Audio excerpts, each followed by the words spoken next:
చూడండి పసుపు last year అయితే ఇది పోయిన సంవత్సరం ఈ పసుపు వేసాము. ఇది కొంచెం మిగిలింది కాబట్టి మొక్కలు వచ్చేసి మిగిలినవి. ఇప్పుడు అరట్లు వేసాం కాబట్టి ఈ అరట్లో ఇదంతా తీయించేస్తేనే అరట్లకి కొంచెం మంచిగా పెరుగుతాయి, మంచి గెల వస్తుంది.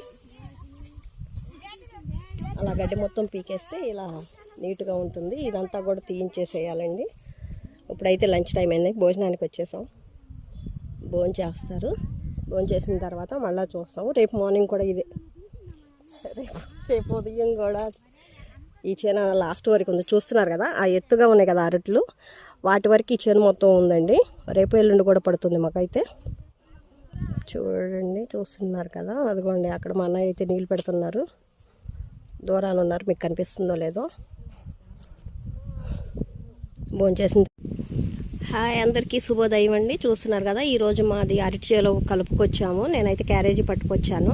నేను కూడా ఏంది అంటే పొలాన్ని తింటే టేస్ట్గా ఉంటుంది కదా అని చెప్పేసి పొలం తెచ్చాను. చూడండి ఇక్కడ అందరూ ఇలా తలా ఒక ఐటెం తీసుకొచ్చాం కదా, మొత్తం కలుపుకొని తింటాం. భోజనాల కడన్నా కూడా ఇక్కడ చాలా ఐటమ్స్ వస్తాయండి. అదేంటి అంటే వండుకునే వాళ్ళకన్నా కూడా ఇలా ఆడుకుంటే ఎక్కువ వస్తుంది అన్నట్టుగా ఇన్ని కర్రీస్ ఉంటాయి డైలీ పొలం వస్తే.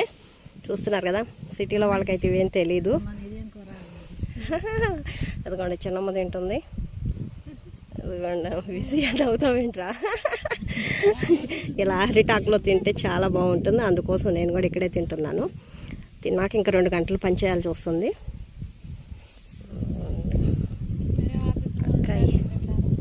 అదిగండి ఏసీలో తింటారు, మేము ఎండలో తింటున్నాం అంటుంది మా అక్క. రైతుల కష్టాలు చూస్తున్నారు కదా, ఇంత కష్టపడి మనకు పండిస్తేనే కానీ మనం తినడానికి లేదు ఫ్రెండ్స్. చూడండి అదిగోండి ఎండ కూడా బాగా ఉంది. ఇప్పుడు టైం వచ్చేసి 10:30 అయింది. ఇప్పుడు భోజనానికి లేసాము. ఉదయం 5:30కే వచ్చాము చేను దగ్గరికి. ఇంకా ఉన్నారు అక్కడ కూర్చొని తింటున్నారు దూరాన. ఇక్కడ నీడ లేదని చెప్పేసి ఇలా ఉంటుంది వాతావరణం. పల్లెటూరు అంటే చూస్తున్నారు కదా, చాలా చాలా చక్కగా ఉంటుంది చూడటానికి.